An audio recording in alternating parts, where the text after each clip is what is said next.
सोलिवजे सुख अतिसुखाहुनी उभे ते अंगणी वैष्णवांच्या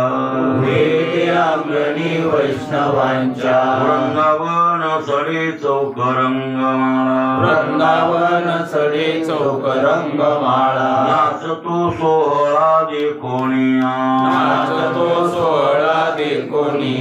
भूषण मंडित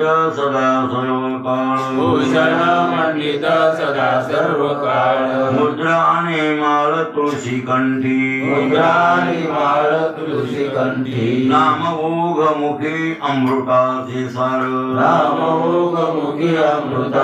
सार मस्तक पवित्र सहित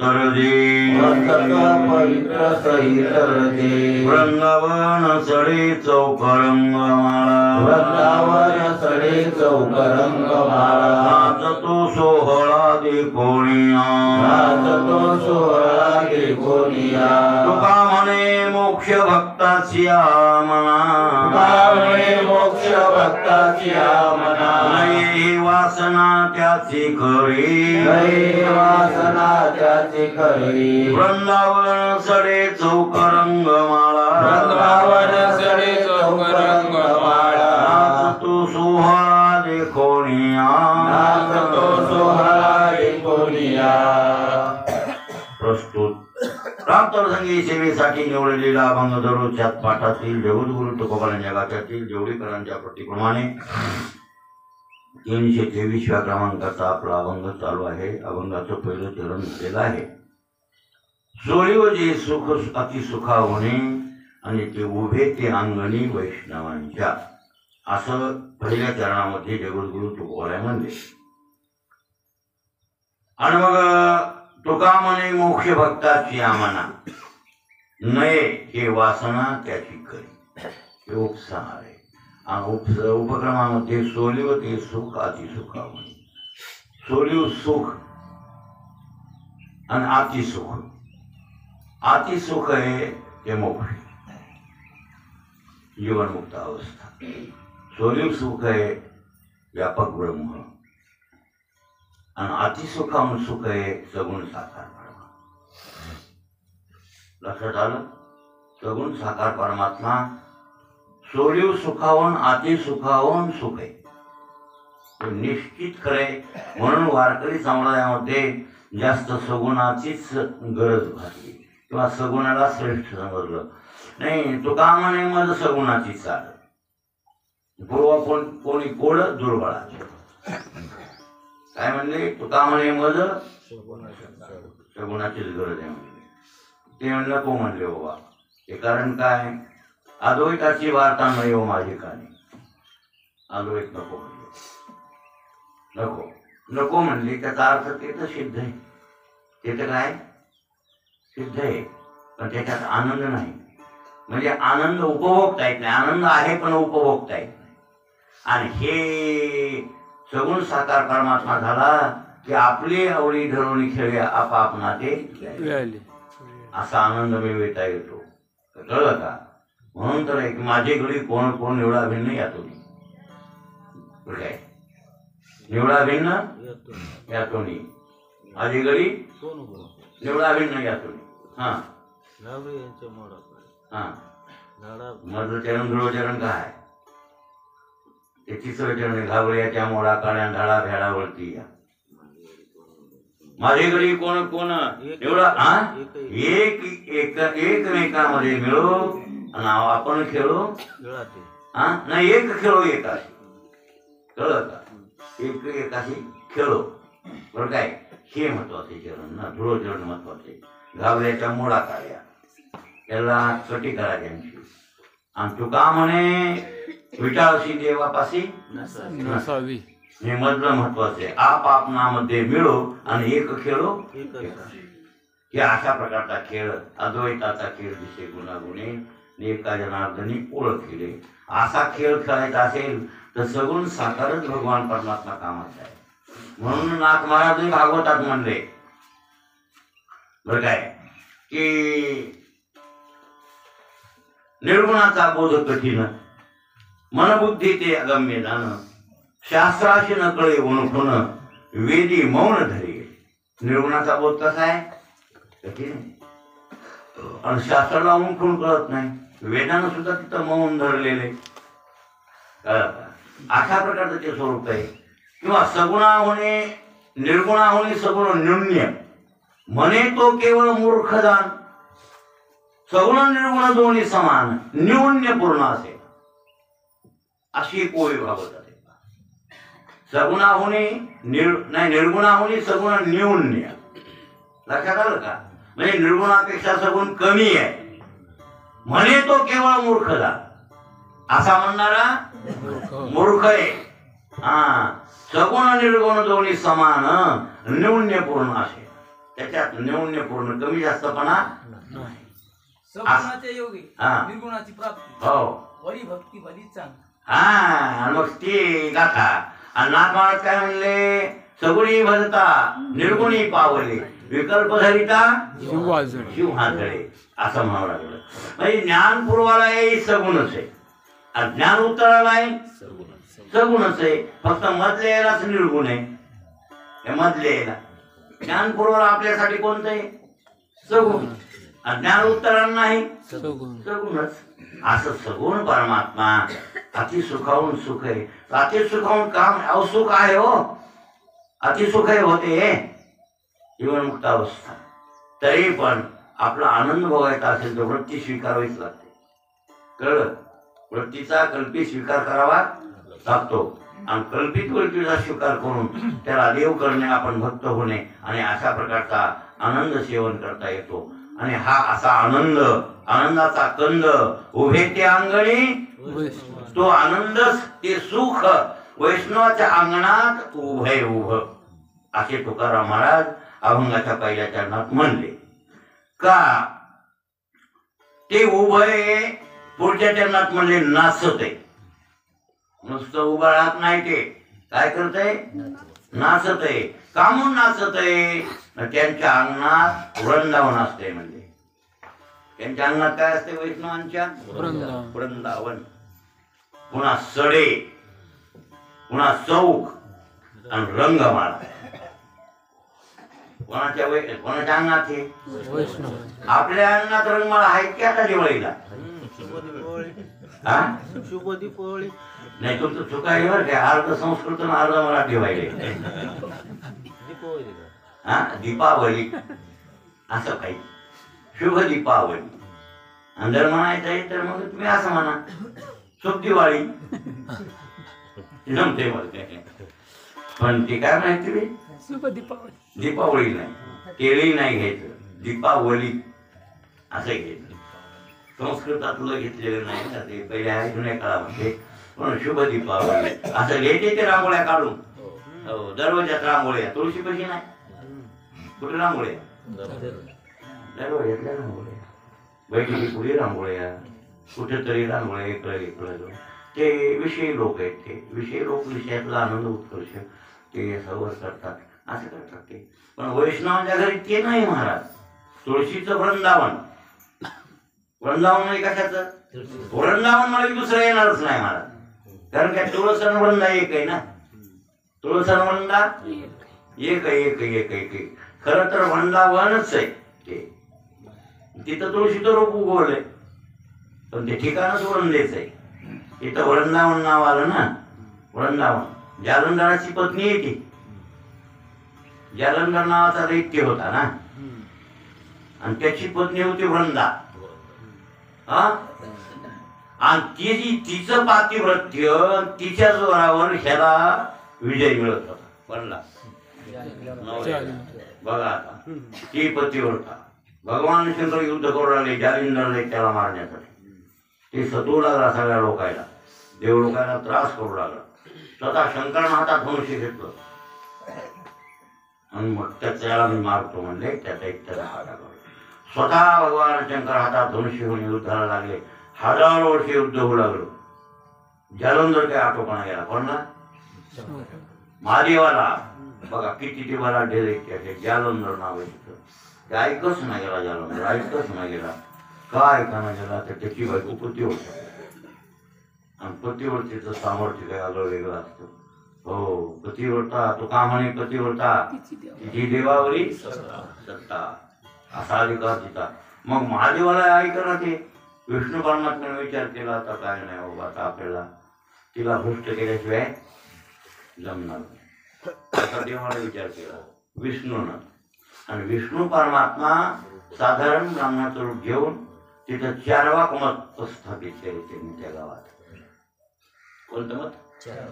हा, काय नाही म्हणले पशु पक्ष्याच्या विवाही जोशी कामा पडताना एकच नवरा धरून बसल्यानं जमत नसते.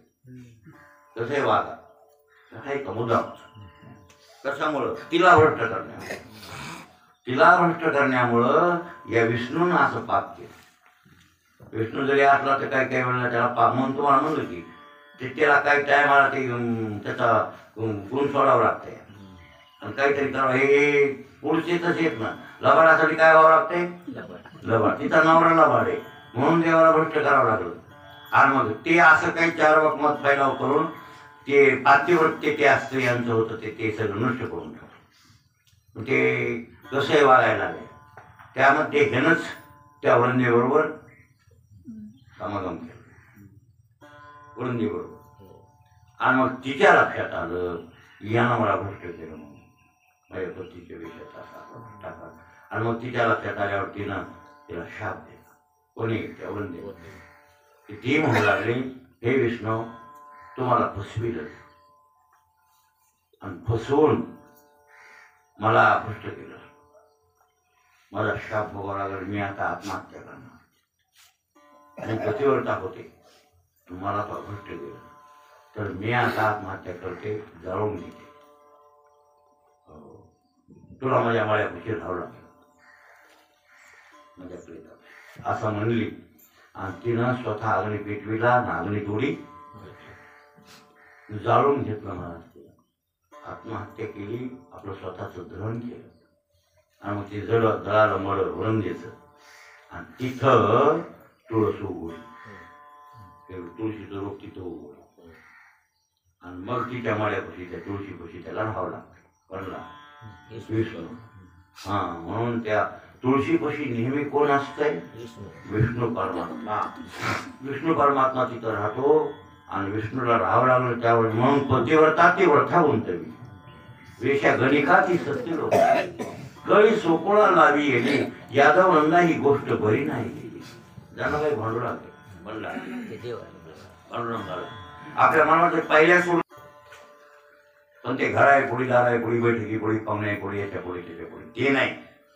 आमचे काय म्हणले तुकाराम महाराज आमच्या वैष्णवांच्या दारामध्ये ती वृंदा नामक दैत्याची पत्नी जालिंदराची तिनं जाळून घेतलं. आणि जाळून घेतल्या विष्णूनं तिला वचन दिले की तुझ्या मसन वाट्यात मी राहील. तुला भ्रष्ट केलं. तिला भ्रष्ट केल्यामुळं ते तिकडं मेला. कोण? दैत्य जालंधर. महादेवाला छाताना मेला. महादेव म्हणले बरं यश आणलं. विष्णू म्हणले तुम्हाला यश मिळवून दिलं त्या दुष्टाला मारण्यासाठी, पण मी जवानी तेव्हा विचार करू तिला भ्रष्ट करावं लागलं. तिला भ्रष्ट केल्यामुळं मी तिच्या जवानीत अडकलो. आता तुम्ही सुद्धा जवानीत राहा म्हणजे तुम्ही सुद्धा म्हणजे तिथे या. म्हणून तुळशी महादेव असते बरं. तुळशीपाशी महादेव सुद्धा असते महादेव. कारण का ती त्यानंही काम केलं ना आणि त्याच्यामुळे त्या जालिंदरला मारलं. त्याला विष्णूनं भ्रष्ट केलं. म्हणून ह्या खरं तर पर्यायानं जास्त विष्णू महत्वाचा आहे तिथं. पण तुळशीपाशी महादेव सुद्धा असतो विचारा का. तुळशी महादेव म्हणतात त्याला तुळशी महादेव. हो, अशी जगांनी लक्षात आलं. आणि म्हणून वृंदा नावाची पत्नी होती. त्याच्यामुळे जे ठिकाण आहे त्याचं नाव आहे वृंदावन. काय नाव आहे त्याचं? वृंदावन. आणि त्या वृंदावनात ते तुळशीचं रोपटं उगवलं. ती वनस्पती विचारली तुळशी माता. ती वृंदा तुळशी म्हणजे वृंदा आणि वृंदा म्हणजे तुळशी असं मानलं जातं बरं. आणि म्हणून तिची सेवा जे करते ते विष्णू परमात्मा तिथं असतो हे निश्चित सत्य.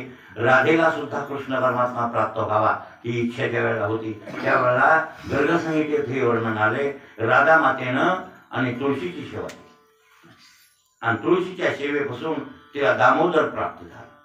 कोण? दामोदर. दामोदर म्हणजे कृष्णाचं नाव आहे बरं. अनेक नावापैकी दामोदर. दामोदर नाव तर त्याच्यामुळे आलं. दामोदर म्हणजे डाव्यानं बांधलं होतं म्हणून त्याचं नाव आहे दामोदर. म्हणजे पोटाला दाव बांधलं, उदर नाम पोट, नाम दाव, त्या दाव्यानं पोटाला बांधलं होतं कुसून माईनं, कळलं का? म्हणून त्याचं नाव काय आलं? दामोदर. असा दामोदर नाम कृष्ण आणि राधा कुठं असतात? तुळशीपाशी. म्हणून आता तुळशीच्या लग्नाला आपल्याला ते चित्र काढावं, राधा दामोदर चित्र काढावं लागते. राधा दामोदर असं चित्र काढते तिथं, आणि राधा दामोदर तिथं असतात ते. म्हणून विशेष तुझा महिमा कार्तिक मासी, राधा दामोदर असती तुझ पासी. नाथ महाराज आरतीत म्हणले विशेष तुझा महिमा कार्तिक मासी आणि राधा दामोदर असती तुझ पासी. तुझ्यापाशी राधा दामोदर असतात सेवेला सतत सादर. म्हणून कृष्ण परमात्मा राधेला पती प्राप्त झाले तुळशीच्या सेवेला. अहो तुळशीचं रोग काय न यांती यम किंकरा. जिथं तुळशीचं रोग दारात असेल तिथं यम सुद्धा येत नाही, असं वर्णन पर्यायनं. तुळशीचं लय महत्व आहे. तुळशीचं वारं जरी आपल्या अंगावर आलं असं वायू आरोग्य तयार करते, आरोग्य तयार करते. तिच्यातून आपल्याला बाष्पीभवन चांगलं मिळते, शुद्ध हवा. तुळशीच्या जिथं तुळशी आहे त्याच्यावर हवा घरात राहिली तर ते दूषित वातावरण बाजूला सारखं. इतकं महत्व तुळशी. तुळशीचा काढा पिण्यास सुद्धा चांगलं. तुळशीचं पान खाण्यात पान खा, मुखशुद्धी करतं, मुखशुद्धी करून असं तुळशीचं फारच. आणि त्याच्यामध्ये राम आणि कृष्ण दोन नमुने, बाकीच्या तुळशीत तशा 5 प्रकारच्या आहेत, पण खऱ्या 2. तशा 4-5 प्रकार आहेत तुळशीच्या रोपामध्ये. बरं वेगळ्या वेगळ्या माहित असेल ना तुम्हाला. 4-5 आहेत ते मोठ्या पानाच्या मंजुळाचे आणि आहेत ना. पुन्हा राम तुळस आहे. अशा 4-5 नमुने 5 आहेत. पण खरे 2 महत्वाचे, कृष्ण आणि राम. राम कोणती? हिरवीगार ती राम, आणि जरा काळसर कलरची कृष्ण असतात बघा. जरा काळे काळे पान असतात ना, काळसर पान असतात, म्हणजे जांभळट पान आहेत ना. आता इथं आश्रमात त्या दोन्ही बी येतं बघा, तुम्हाला दाखवतो. जांभळट पानाची असती ना ती कृष्ण, आणि हिरवीगार पान असं आंब्यावणी हिरवं रंग शुद्ध, त्याच्या जांभळेपणा थोडाही नसतो, तिचं नाव आहे राम. आणि त्या दोन्ही तुळशी आपल्याला, बाकीच्या 2-3 नाही महत्वाच्या बरं काय. ते राम तुळस याच्यावर नाही, ह्या 2 मात्र एकच आहे. म्हणून रामकृष्ण तुळशी नाही हो भेद, तुळशी पाशी सदा असती गोविंद, असे नाथ महाराज म्हणले. राम आणि तुळशी, रामकृष्ण तुळशी भेद दोन्ही एकच आहेत म्हणजे. आणि तुळशी पाशी सदा असती गोविंद, गोविंद नाम कृष्ण. सतत तुळशी पाशी कोण असतात? कृष्ण, गोविंद परमात्मा. म्हणून तुळशीला पाणी घातलं पाहिजे.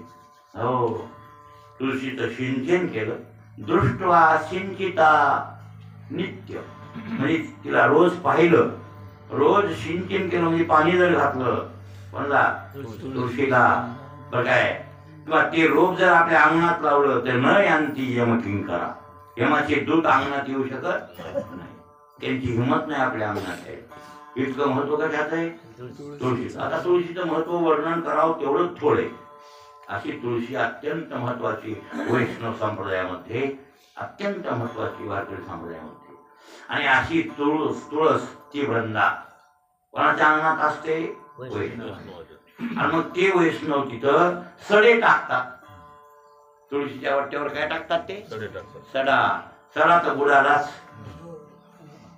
सडा बुडाला. आता कुठं तुळशीचा सडा टाकावं काय?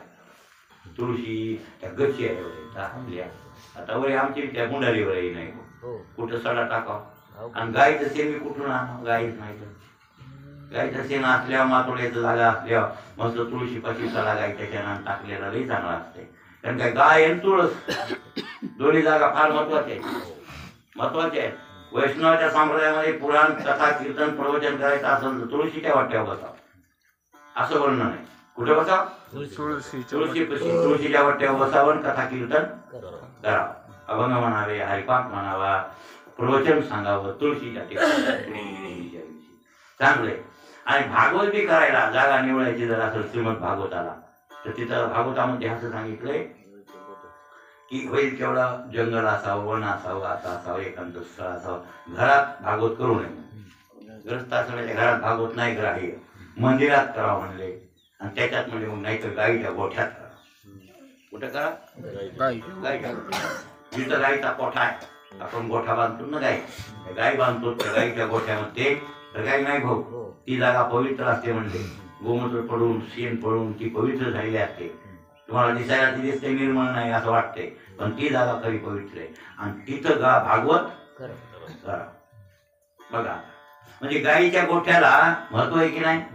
तसं तुळशी वृंदावनाला महत्व आहे. मग तुळशी वृंदावनापाशी गाईच्या शेणाचा सडा टाकल्यावर आणखीन पवित्र झालं. गाय बी आली तुळस बी आली. मग वैष्णव ते करतात आपल्या तुळशी वृंदावनापाशी गाईच्या शेणानं सडा टाकतात. वृंदावन सडे तर काही नाही भाऊ. पुन्हा चौक काढतात चौक रांगोळ्याचा चौक रंग मारा. आता रांगोळ्या काढण्यामध्ये फार आणखी महत्वाचं आहे बरं. म्हणजे त्या तुळशीला चौकोनी रांगोळ रोज दररोज कोण काढते का.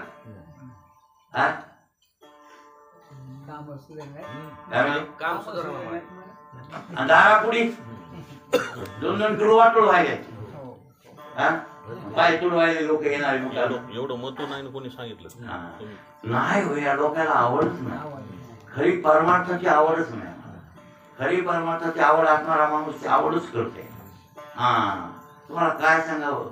तुळशीच्या वृंदावन का त्या ठिकाणी होतं आमच्या 15 डोळ्यानं भरमदात वाड्याच्या मंदिर होती तेव्हा ते गेला. आता पण ठेवायला जागा व व्यवस्थित आणि प्रदक्षिणा करीत होता रोज गायला तुळशीला. अट्टहास होता परमार्थाचा अट्टहास करीत होता. आणि असे अट्टहासी माणसं थोडी असतात नाही असं नाही. आपलं जीवन परमार्थात घडवून टाकतं आणि त्यांना तेव्हा तर कमी पडलं नाही वाढतच गेलं. आता हाय त्या स्थितीत राहील बरं काय. पण ती स्थिती येणारच नाही. आता ती स्थिती येते एका याच्या पायी लक्ष्मी असते सगळ्यात नसतंय ते. तुम्ही किती म्हणण्यानं जमत नसते. हो त्याला काहीतरी ते मागच्या जन्मातच सांगतील आणि पुढे आणखीन आणि चांगलं कर्म असल्यामुळे पुढचाही जन्म चांगला मिळेल त्याला असं. मार्ग काय आता आपण इतर रांगोळ तिथं रांगोळ फालतू रांगोळी वाटोळ करून लोकांची बुटं तुडवायला दरवाजात रांगोळी काढतील लोक उगच त्याच्या बुटं तुडवी देत पुन्हा येऊन पाहुणे आपण घरचे कोणी बी काय उपयोग आहे. रांगोळी भरावी तर तुळशी कशी भरावी. चौक येता वृंदावन आहे आम्ही चौकून त्याला बी 8 तासांना बुगडी काढून काय नाही 2 काढल्या झालं. मी रांगोळ भरतो पोटीला जन्मभर भरली या रामायणात. तुम्ही भरतात काय रोज कशी बुगडी काढून कशी दाखवा जशी जशी रोज असते. मी तुम्हाला काढून दाखवू का एक दिवशी रांगोळ चौकून तिथं या मला म्हणावं आता तुमचा बकल झाल्या रामायणाच्या मिठीचं सुरू व्हायच्या मिठी यायलो ना मी एवढीच मला सही करा. तिथं रांगोळ मी काढतो तुमच्या चौरंगापुढी लहानपणापासून काल एवढं होतो त्या पोरावणी. हे पोरग हो लबाड नाही महाराज. हे पोरग तेव्हापासून पोती घरीच पोती म्हणजे तेव्हापासून मला काढायची मला नाच होता ना. दुसरं तरी काढलं छान माणूस मी म्हणतो आम्हाला यानं काढायला. तुला येत नाही 2 काय दुसऱ्या माऊली नाही ना तुला रांगोळी येत नाही ना थांब नाही माऊली काढून बघा ना तुम्ही असं माऊली काढते ती काय बघायला शिकलो रांगोळ माऊली कशी काढतो त्याच्यावर पुन्हा 8 वाजता काढायला लागलो. मग तर ते काढीत नव्हते मला म्हणजे ते का रांगोळ बेस्ट रांगोळ पुढच्या काढायचं रंग लावलं आडवा पुढे शिकत 2 पानं इकडून इकडं हे सगळं भरायला नाही भाऊ. हो महाराज हे तरी 8 तासात असला पाहिजे. रामायणाच्या त्या चौरंगाला रांगोळ काढणं येते ते चांगलं असतंय. ते देवासाठी कर नाही ना. तसं तुळशीला वैष्णवाच्या काय असतं वैष्णवाच्या घरी चौक रंग म्हणजे तुळशीच्या चौकून बुगडी काढलेली बुगडी करून फुलाच्या पुढे रांगोळी रांगोळी. आता तर लय चौक निघाले ते छापेच निघाले असं टाकायचं डबक्यात त्या आणि सोपं निघाले मला एक काय कुठं तरी खायला लोटाळूनच निघाले. माझ्या रांगोळ भरायची ते लोटायची लोटाळ लोटाळ असे नकरे निघाले काय नाही एखादा पण हे आमचा हाताचं होतं महाराज हातानं काढायचं आणि मग असे रंगमाला चौक रंगमाला चौकून तुळशीच्या रंगमाला सडे गायच्या गाईच्या शेणानं. आणि जिथं गाईचं शेण आहे तिथं देव असतंय. गाईच्या शेणात कोण असतंय कृष्ण. म्हणजे आरोग्य रोगाचे जंतू मारतंय गाईचं शेण आणि जिथं रोग आहे तिथं दैत्य आणि आरोग्य तिथं देव. लक्षात आलं की नाही? हो. देव कुठे आहे? आरोग्यातच देव आहे ना. मला सांगा बरं तुम्ही, आरोग्यम धन संपदा. हो. आणि आरोग्य खरं तर मला वाटतंय खरं धन आहे. मेन पहिलं धन तर आपल्या व्यवहारामध्ये पहिलं, तुम्हाला काही करायचं असेल जर तर हे जर ठाकठीक असेल तर सगळ्या गोष्टी बरोबर आहे की नाही? मला म्हणलं हे एक डॉक्टर म्हणला, मी म्हणलं ते म्हणला ही गोळी पण थोडी साखर आहे, थोडी गोळी ना. मी म्हणलं गोळी जेवण झाले असं म्हणला. दुपारी जेवण झाले खा. दुपारी जेवत नाही डॉक्टर, मी संध्याकाळी जेवतोय. मग संध्याकाळी खा म्हणला. पण म्हणला तुम्ही परमार्थ करता हे खरंय, पण हे धड असलं तरच ना.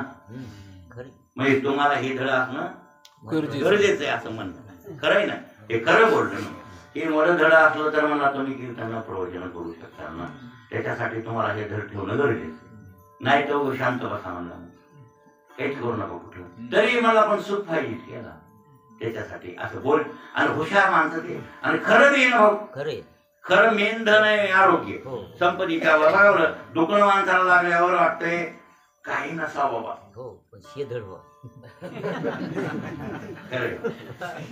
काय धन नाही काय त्याच्या पुढे काही येत नाही बाबा. हे वाटते बरोबर आहे ना. म्हणजे याचा अर्थ ही क्रिया आपल्याला. हो, मग हे धड असलं तर बाकी सगळं आहे. आणि हे नसेल तर मग काय लेकर आवडत नाही, बायका आवडत नाही, शेत आवडत नाही. बाजू पडल्या डॉक्टरने सांगितलं आता हेच आयुष्याचा तोड राहिल्या, आता हे असं दुखून आले म्हणल्यावर त्याला सगळा पसारा कसा वाटते आता. काय नाही आपल्याला सुख नाही तर काय करायचे कोणाला, असं रडत आहे महाराज माणूस नाही का. म्हणजे आरोग्य महत्वाचं आहे. आणि मग ते आरोग्य इथं देव आहे. आरोग्य म्हणजे काय? देव आहे महाराज. संपत्तीची संपत्ती, शरीर संपत्ती, धन संपत्ती, पुत्र संपत्ती, हे सगळी संपत्ती आहे. त्यापैकी शरीर संपत्ती महत्वाची. आणि हे शरीर धष्टपुष्ट असणं गरजेचं आहे.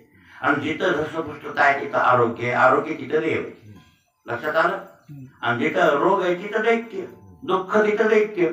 मग असा परमात्मा तिथं गायचं शेण आहे, त्या गायच्या शेणात आरोग्य आहे, तिथं भगवान नांदतो. म्हणून ते वैष्णव लोक तुळशीचं वृंदावन, तिथं तुळस लावलेली, तिच्या अवतरून चौकोन अशी रांगोळी काढतात. म्हणून वृंदावन सडे चौक रंगमाळा. आणि इतका असल्यामुळं मग तिथं त्याला आनंद होते. कोणला? त्या देवाला. नाचतो सोहळा देखोनी. असा सोहळा बघितल्यावर परमात्मा नाचतो नाचतो नाचतो. त्याला आनंद वाटतंय. त्या तुळशी कशी ते नृत्य करते. तुम्हाला दिसो का न दिसो, पण नृत्य परमात्मा करतो. दिसतो त्याला दिसतो. नामदेवराय कीर्तन करीत होते देव, हे असं वर्णन आहे की नाही? नामदेव कीर्तन करी थोडे देव नाचे पांडुरंग. आणि जणी म्हणे ज्ञानदेवा बोला भंग. नामदेवराच्या खांद्यावर पावलं उमटलते. बुका उधळण केला तर पांडुरंग परमात्म्याचे पावलं कुठे उमटले? म्हणजे परमात्मा नामदेवराच्या कीर्तनात नाचत होते सिद्ध आहे. नवे नवे उघड दिसला संतांना. नामदेवा, ज्ञानोबाराय, जनाबाई, मुक्ताबाई, कबीर महाराज कीर्तनात होते उपस्थित. त्या कीर्तनाला कोण? कबीर व्याल ते काशीहून व पंढरपूरच्या असेला कबीर येत होते. आणि ते काशीहून आल्यावर तिथं ते उभे होते कीर्तनात टाळ घेऊन कबीर महाराज. आणि हे नाचू लागला देव. देव नाचता नाचता देवाचा पिठला पितांबर.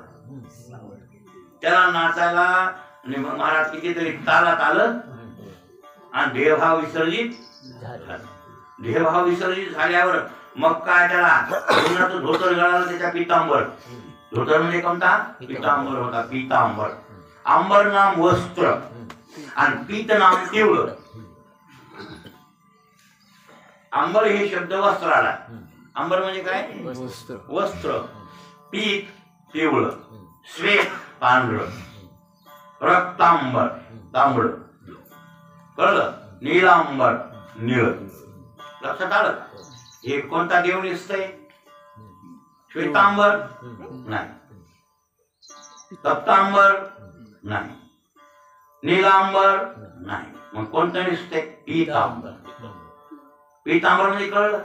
पिवळं वस्त्र नेसते पांढरं पिवळं वस्त्र. त्याला पिवळं वस्त्र आवडते म्हणून देवाला पितांबर म्हणतात. आंबर त्याचं ते धोतर असतं माझी पिवळ्या रंगात आणि पिवळ्या रंगाचा. मग आता ते नाचू लागला नाचता नाचता ते पितांबर फिटला म्हणजे त्याचं धोतर फिटलं. ते भानाव नव्हता देव. मग कबीर महाराजांनी बघितलं अरे वा हे तर नाचायला आहे आणि ढुंगणाचा पितांबर एका गळाला आहे. याला पत्ता नाही. सावध होई देवा ऐसे बोले कबीर. काय वर्णन आहे तिथं? सावध होई देवा. तुझा पिठला पितांबर काय नाचता देवाचा पिठला पितांबर. तर सावध होई देवा ऐसे बोले कबीर. कबीर म्हणतात देवा सावधान होय आणि धोतर फिटलं धोतर त्याला सावधान कबीर महाराज तोडाले. म्हणजे भगवान परमात्मा वैष्णवाच्या कीर्तनात अंगणात नाचतो. का नाचतो? तो सडे रंगमाळा काही म्हणले वृंदावन सडे चौक रंगमाळा आणि नाचतो सोहळा रे कोण्या. असा सोहळा करतात ते संत वैष्णव आणि ते सोहळा पाहून परमात्मा नाचतो. आपण इथं असं चरणात झालं असं गृहीत धरू आणि नाचायचं असल्यावर त्याला हात पाय लागते कर काही नाही लागते. बिना हात पाय कसं नाचलो निर्गुणार नाचते ना. नाचता येत नाही त्याला नाचायत बी नाही हलाय बी येत नाही काहीच नाही. डुलाय बी येत नाही कुठं जाय बी येत नाही कुठे याय बी येत नाही. सगळीकडे भरलेलं त्या आकंदना नाही मान अपरीक्षित नाही. आणि वस्तू नाचायला करायला परीक्षित नाचली पाहिजे. त्याच्यात पुन्हा हात पाय शरीर अवयव असले पाहिजे. अवयव म्हणजे अवयव असणारा परमात्मा साकार की नाही?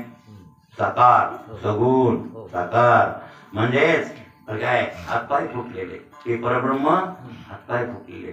म्हणून तर म्हणले ना आमचे ज्ञानोबा आहे काय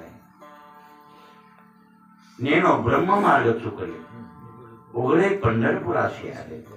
भक्त पुंडलिके देखिले आणि उभे केले तो हा विठोबा निधान ज्याचे ब्रह्मादिकाशी पाऊले समान आणि विटेवरी शोभ. ब्रह्म मार्ग चुकलं काय की म्हणले म्हणजे ब्रह्माला रस्ता कळाला आणि चुकून कुठं आलं?